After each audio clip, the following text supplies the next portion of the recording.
नमस्कार। आप देख रहे हैं आपका न्यूज। महर्षि विद्या मंदिर के घायल छात्र की इलाज के दौरान मौत, हत्या में शामिल तीनों आरोपी गिरफ्तार। जी हां, यूपी के फतेहपुर जिले के महर्षि विद्या मंदिर स्कूल के गेट के पास 23 जुलाई को 12वीं के छात्र मोहम्मद आरिज खान की 3 स्कूटी सवार हमलावरों ने धारदार हथियार से हमला कर हत्या कर दी। सीसीटीवी फुटेज में दिखा कि हमलावर स्कूल छुट्टी का इंतजार कर रहे थे। छुट्टी होते ही उन्होंने आरिज पर जानलेवा हमला किया। गंभीर रूप से घायल आरिज को पहले जिला अस्पताल ले जाया गया, फिर कानपुर के हैलेट अस्पताल रेफर किया गया, वहां से लखनऊ रेफर किया गया, जहां इलाज के दौरान आरिज की मौत हो गई। आरिज अपनी 2 बहनों के बीच इकलौता भाई था। उनकी हत्या से परिवार में कोहराम मचा है। परिजनों ने दोषियों के घरों पर बुलडोजर कार्रवाई की मांग की और कॉलेज प्रशासन पर लापरवाही का आरोप लगाया है। स्थानीय लोग और परिजन सदर कोतवाली के डाक बंगले के पास इकट्ठा होकर कड़ी कार्रवाई की मांग कर रहे हैं। प्रिंसिपल प्रमोद त्रिपाठी ने पुष्टि की है कि घटना स्कूल छुट्टी के बाद हुई। पुलिस ने सीसीटीवी फुटेज के आधार पर तीनों नामजद आरोपियों को गिरफ्तार कर लिया है। फतेहपुर पुलिस ने बताया कि मारपीट का मामला दर्ज था, जिसे हत्या की धाराओं में बदल कर कार्रवाई शुरू की जा रही है। एडिशनल एसपी के अनुसार आरोपियों के खिलाफ सुसंगत धाराओं में मुकदमा दर्ज कर उन्हें जेल भेजा जा रहा है। समुदाय में आक्रोश है। लोग ऐसी घटनाओं की पुनरावृत्ति रोकने के लिए सख्त सजा की मांग कर रहे हैं।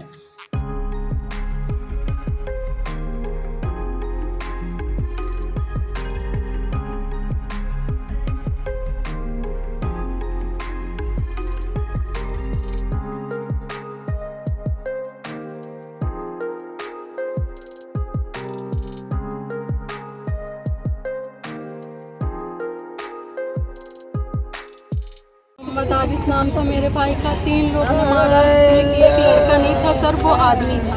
वो अट्टा कट्टा जिसने इतनी तेज मारा कि बेचारा वहीं पे गिर गया। वो उसके पैर में भी मारा गया है, उसके सर में भी मारा गया, तो ऐसे मारे कि वो वहीं पे कोमई में चला गया। और वहाँ के टीचर भी भाग के गए, लेकिन उन्होंने किसी ने कुछ देखा ही नहीं कि बोल रहे हैं मुझे पकड़ा ही नहीं उन्होंने। और वहाँ पे गार्ड भी बैठे रहते हैं, उन्होंने कुछ भी नहीं किया। अब स्कूल के टीचर बार बार घर आके बस यही बोल रहे हैं कि हाँ हम इंसाफ दिलाएं, लेकिन कोई कुछ नहीं कर रहा। पढ़ने वाले उसी स्कूल के बच्चे थे जिन लोगों ने आपके भाई की हत्या की है? नहीं, वो दूसरे जगह के थे, पढ़ने वाले नहीं। प्रिंसिपल ने एक्सेप्ट किया कि वो उन्हीं के स्कूल के बच्चे पढ़े होंगे? तो सर मुझे नहीं पता, लेकिन क्या कभी आपके भाई ने कभी कोई जिक्र किया घर में कि कभी कोई ऐसी चीजें कि उसको किसी चीज? नहीं सर, घर पे तो नहीं किया, लेकिन वहाँ स्कूल के टीचर बोल रहे थे कि आपका आरिस हमसे बोला था कि सर हमारे पीछे 2-4 लोग लगे, तो मैं उनको छोड़ने आया था आरिस को। लेकिन हम लोगों ने कभी देखा ही नहीं कि वो छोड़ने आए हैं। अगर छोड़ने आते तो हम लोगों से तो बताता कि आज मेरे पीछे कोई लगा था, तो पापा क्यों छोड़ने जाते होंगे। तो उसको बाद मारा गया है सर, और इतनी तेज मारा कि बेचारा वो कोमा में चला गया, मेरा इकलौता भाई। क्या चाह रही हैं बाप? बस हमको उसके इंसाफ चाहिए। जैसे उसकी मौत हुई है वैसे इनको भी चाहिए। जैसे हम आज तड़प रहे हैं, उनके भी तो भाई बहन हैं। बुलडोजर की मांग की जा रही है आपके? हाँ है, बिल्कुल स्कूल की गलती है सर। अगर तुम वहाँ वो बच्चा पढ़ा है आधे घंटे से तड़प रहा, तुम फोन लगा के घर पे बोले 2:24 पे ये केस हुआ, तुम 3:16 में तुम घर पे फोन कर रहे हो कि तुम्हारा बच्चा यहाँ पढ़ा है, बताइए कौन सा हॉस्पिटल में इसको एडमिट करें। तुम ले नहीं जा पा रहे थे। स्कूल के लोगों ने कुछ नहीं, अपने कार पे न कुछ भी इंसान ले जाता है, पहले अस्पताल बाद में कार्रवाई करता है, लेकिन वो कुछ नहीं ले गए। उसको उठाया, स्कूल पे जाके सीट के ऊपर रख दिया। बच्चा इसे खून निकल रहा था, उसका तड़प रहा था। फिर उसके बाद घर से फोन लगाया गया, फिर मेरे चाचू गए, उसको लेकर गए, सदर एम्बुलेंस में लेकर गए, और वहाँ फिर टीचर बाकी स्कूल के सर गए थे, तब कि वो बोल रहे हैं कि आपका आरिसी बदतमीज है। कौन बोल रहा था ये बात? ये प्रिंसिपल सर ने। जबकि प्रिंसिपल तो भी ये बोल रहे हैं कि बच्चा काफी पढ़ने में होनहार था और काफी हाँ, उसके अच्छा वो बात सही है, लेकिन अब कहते नहीं कि वो तो बोलेंगे पहले पॉइंट करके पूछा करते थे ये लड़का जो जा रहा है ना, इसके बाल कटने चाहिए। ये टोन मारते थे। कौन? प्रिंसिपल। क्या नाम बेटा आपका? मेरा आतिफा बानो। भाई का नाम क्या था? मोहम्मद आरिज। किस क्लास का था? 12। और क्या कार्रवाई होनी चाहिए ऐसे? 3 लोगों ने मारा उसे, उसकी कोई गलती नहीं थी। उसको बहुत मारी, इतने तेज मारे थे वो कोमा में चला गया। आज वो खत्म हो गया। मेरा इकलौता भाई, इन लोग को तरस नहीं आई हम लोग के ऊपर। बदला के चक्कर में हमारे भाई की जान ले लिए ये लोग। टीचर भी वही सही है वहाँ के। बाद में आकर के कह रहे हैं कि फोन लगा के कि तुम्हारे लड़का यहाँ पढ़ा है, आके ले जाओ। माँ के टीचर इतने गंदे तरीके से बात करते हैं। स्कूल की जो व्यवस्था है, क्योंकि भाई आपका एक ऐसे जनपद का सबसे नामचीन विद्यालय में पढ़ रहा है, तो वहाँ की सुरक्षा व्यवस्था को लेकर के क्या था?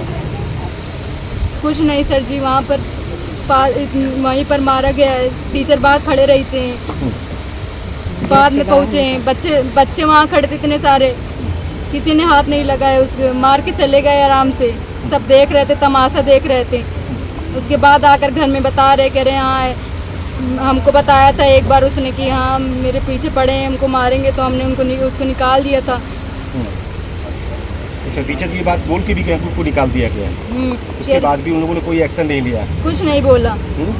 आज आपकी भाई की मौत की जिम्मेदार किसको मानना है? स्कूल के स्टाफ को या उन तीन तो दोषी तो है ही है? सब है। क्या कार्रवाई चाह रही हैं आप? मेरे भाई की जान गई है। किस प्रकार की आप कार्रवाई चाहती हैं? इंसाफ चाहिए, इंसाफ चाहिए हमको भी। क्या नाम है आपका? शैला। रोजा चाहिए। दिनांक 23/7/2025 को महर्षि विद्या मंदिर के पास मोहम्मद आरिस के साथ 3 लड़कों के द्वारा मारपीट की गई थी, जिसके संबंध में थाना कोतवाली नगर पर अभियोग पंजीकृत किया गया। प्राप्त जानकारी के अनुसार मोहम्मद आरिस की इलाज के दौरान लखनऊ में मृत्यु हो गई है। अभियोग से संबंधित तीनों आरोपियों को गिरफ्तार कर लिया गया है और विधिक कार्रवाई करते हुए तीनों आरोपियों को जेल भेजा जा रहा है।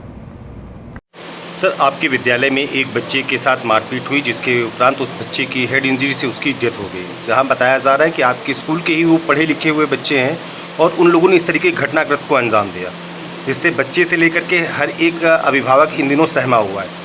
क्या था पूरा मामला? बिल्कुल, मैं आपकी बात से मैं बताना चाहता हूँ, इसमें आंशिक सत्यता है। ये सत्यता 100% है कि जो बच्चा मोहम्मद बारिस जिसको मारा गया था वो मेरे विद्यालय का वर्तमान छात्र है, कक्षा 12 का, कॉमर्स वर्ग का। और अब जैसा रिपोर्ट दर्ज हुई और आप लोगों से पता चला है, जिन्होंने मारा है वो पिछले सत्र के कक्षा 12 के पास आउट है। वो बच्चे 15 मार्च से पहले इस विद्यालय के छात्र थे। इंटर की परीक्षा ख़त्म हो गई थी फरवरी मार्च में। तब से आज तक उन बच्चों का इस विद्यालय से कोई संपर्क नहीं, क्योंकि इंटर के बाद कोई क्लास चलती नहीं। वो यहाँ जा चुके हैं। और ये परसों दोपहर की 2:45 बजे के आसपास घटना है। विद्यालय की छुट्टी की घंटी 2:20 से लगती है। बड़ा विद्यालय है, बस से, पैदल, साइकिल से हर तरह से बच्चे जाते हैं। 20-25 मिनट बच्चे निकलते हैं। विद्यालय प्रशासन का जो पद्धति है ये इंश्योर करने के लिए कि कोई किसी तरह की हादसा ना हो, बच्चा बस के नीचे ना जाए, अलग अलग बच्चों को निकालते हैं। सबसे पहले बस के बच्चों को काउंटिंग करके निकालते हैं, फिर पैदल वाले को। और विद्यालय का जो बहुत बड़ा शिक्षक भी है, वर्ग है हमारे पास में, 95 टीचर है। 10-12 जो जेंट्स टीचर हैं वो सब पूरे रोड पे मेरे सामने फैलते हैं, खड़े होते अलग अलग दूरी पे। मैं भी गेट तक निगाह रखता हूँ। ये बच्चा PWD गेस्ट हाउस बगल से आता, पीछे चला गया, इसको कोई ले गया या बुलाया गया। हमारे उस गली में बच्चे आते, उन्होंने मारपीट होते हुए देखा, उन्होंने दौड़ के सूचना दी, बचाने की भी कोशिश की। जैसे ही सूचना दी, मैं विदिन 5 मिनट में दौड़ के बाइक से वहाँ गया हूँ टीचर के साथ में। और हमने देखा कि तब तक वो भाग चुके थे मारने पीटने वाले। और हमने तुरंत गार्जियन को फ़ोन किया, जेल चौकी प्रभारी को पहले ही फ़ोन कर चुके थे, वो भी वहाँ मौके पहुँच गए। एम्बुलेंस बुलाई, गार्जियन भी आ गए, उनके साथ बच्चे को, टीचर सब हॉस्पिटल गए। 1-1.5 घंटे वहाँ रहा। फिर कानपुर बच्चा गया, फिर शायद PGI लखनऊ से रेफर किया गया। आज सुबह सूचना मिली कि बच्चे की दुखद मृत्यु हो गई। विद्यालय में शोक की लहर है।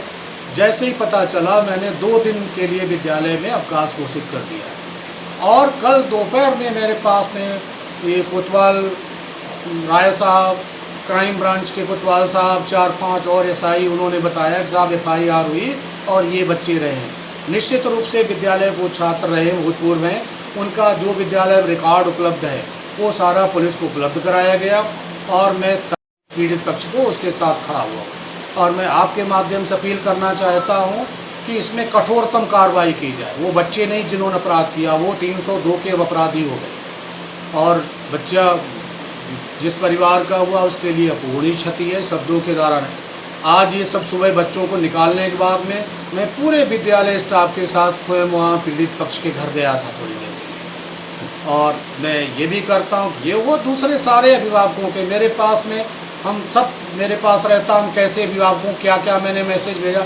हमेशा ये बोला है कि विद्यालय में 18 साल से कम उम्र के बच्चों को जिनके पास डीएल नहीं है वो 2 व्हीलर अलाउ नहीं है। और ऑन द रिकॉर्ड है, मेरे विद्यालय में अंदर या जो मेरा गेट है एक पूरा जहाँ पर किसी को पार्किंग सुविधा नहीं देता हूँ। सर अभी एक बात अभी आपने कही कि जो बच्चे थे वो अपराधी हैं, वो बच्चे आपके यहाँ से ही पढ़ के निकल करके हैं, तो बच्चों को क्या शिक्षित आप लोगों के यहाँ से किया गया कि जो बच्चे अपराध की दुनिया पे कदम रख लिए? देखिए, मैं बताया जा रहा है कि पूर्व की खुन्नस भी इस विद्यालय में रही जिसमें आप लोगों के द्वारा इसमें गंभीरता नहीं ली गई और इस वजह से उसके बच्चे की जान चली गई। ये चीज़ें कहाँ से क्या है, कोई प्रूफ लेकर का है। ये बच्चे हैं बाहर सड़क पे, कभी किसी ने धक्का मुक्की मारपीट कर ली तो तुरंत अभिभावकों को बुलाया गया, बच्चों को विद्यालय निष्कासित किया गया। अभिभावकों ने लिखित में दिया था कि साहब भविष्य बर्बाद हो जाएगा, आगे कुछ नहीं होगा।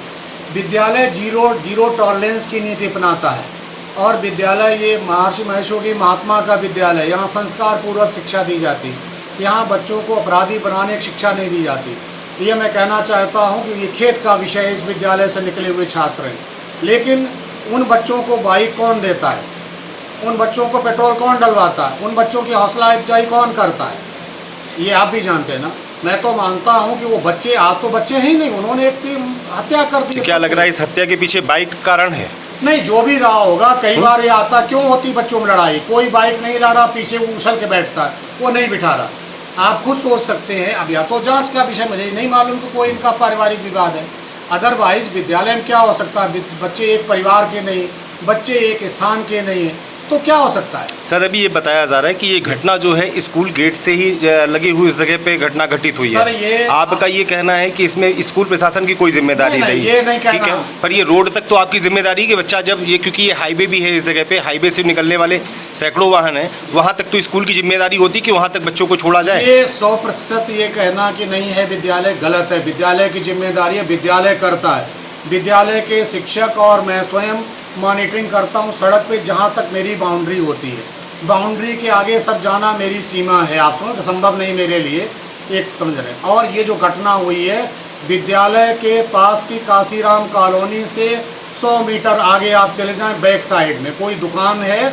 उसके सामने की घटना है। लेकिन मैं आप फिर दोहराना चाहता हूँ, बच्चे विद्यालय का बच्चा मरा है, मारने वाले विद्यालय के भूतपूर्व हैं, निश्चित रूप से विद्यालय के लिए पीड़ा और चिंता। क्या मामला था? ये एक स्कूली मैटर था। अब स्कूली लड़ाई हुई है बच्चों में, ये लड़कों में, मगर जो लड़के बाहर के थे, बाहर के लड़कों ने ये वारदात को अंजाम दिया है। बाहर के लड़कों ने इस वारदात को अंजाम दिया है, जो कि अभी पुलिस की गिरफ्त से बाहर हैं, पुलिस की गिरफ्त में नहीं है। और मौजूदा सरकार जिस तरीके एक तरफा कार्रवाई शुरू से करती चली आ रही है, उसी तरीके कार्रवाई की उम्मीद रखते हैं हम। क्या नाम था बच्चे को, किस क्लास में पढ़ता था? आरिफ खान, मोहम्मद आरिफ खान। किस क्लास में पढ़ता था? 11 में, 12। इसके जिम्मेदार तो महर्षि संस्था भी है, जो फतेहपुर जिले की सबसे बड़ी संस्था है और सबसे महंगा स्कूल है फतेहपुर जिले का।